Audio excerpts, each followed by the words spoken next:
Justin here with Covert 6, and today we're going to be talking about the Condor Elite Pursuit Pack.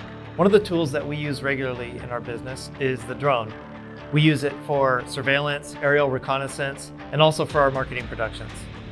Now let's go over real quick how we actually have the bag set up for this application. The Condor bag actually comes blank on the inside, but you'll see that there's soft loop that lines the entire inside of the bag, all the way around on the bottom and on the inside of the flap. So this allows a lot of versatility in how you actually can set it up.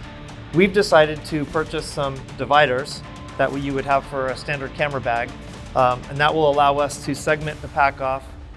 So we can have the drone in here, we can have all of our attachments, we can have cables and extra battery packs, the controller, as well as our screen with our mini iPad.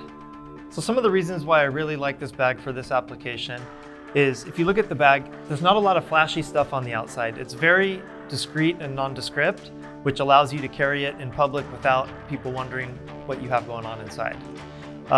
It's also very versatile. There's many ways that you can actually carry this bag. For this application, I prefer the backpack because oftentimes we'll either be using a bike or hiking into a location to get it set up and actually use it for our job. We hope you found this video useful. There are many other uses that we have within our company for this pack, and you can find those on our YouTube channel. Just do a search for Pursuit Pack and you should be able to find those. If you want to learn more about other gear that we carry, visit c6gear.com, or to learn more about Covert 6, go to covert6.com. Talk to you soon.